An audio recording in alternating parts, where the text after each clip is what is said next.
I was a high school sophomore in Kansas City, in America, right in the middle of the country. I went to a big high school, and every student pretty much only played one sport, and you specialized in that sport.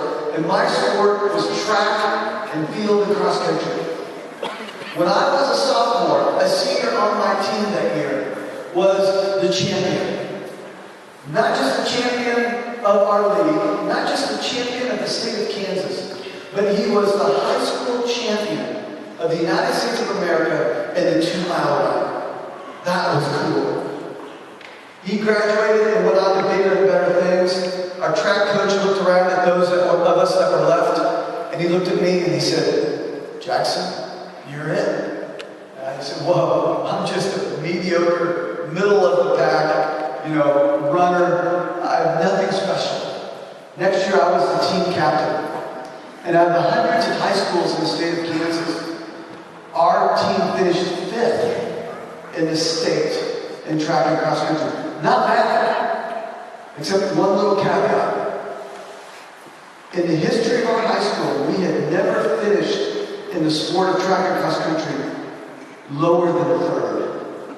I led my team to new depths of loserdom.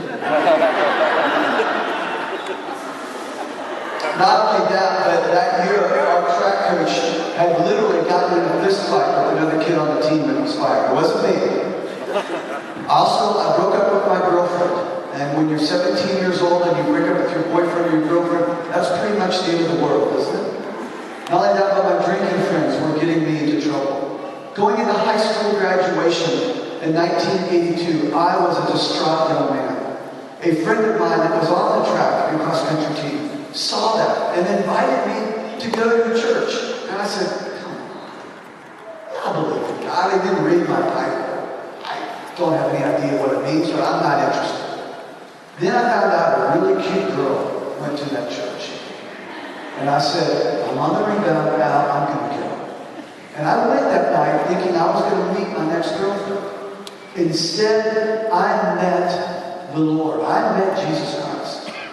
I still remember what the pastor, what the speaker said about how God was committed to me, committed to us.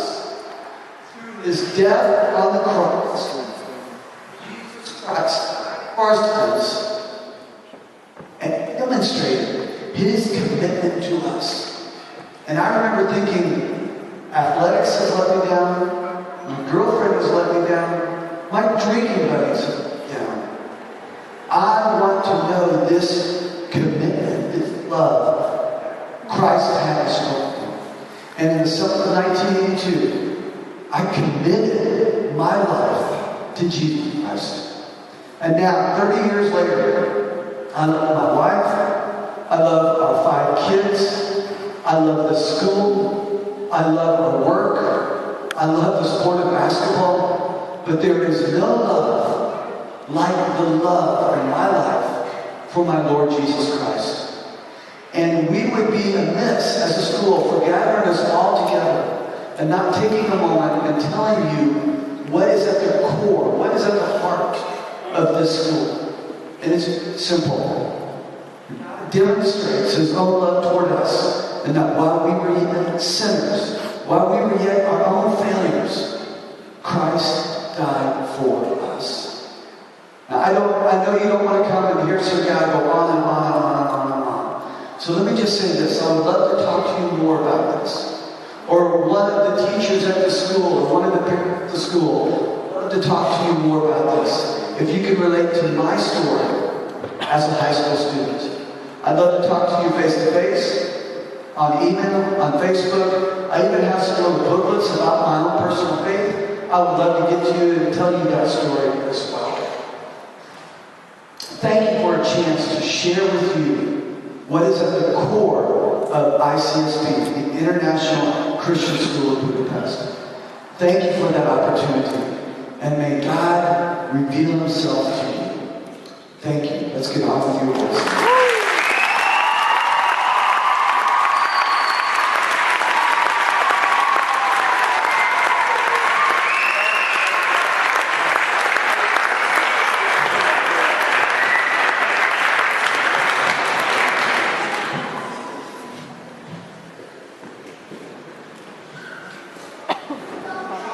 Good job.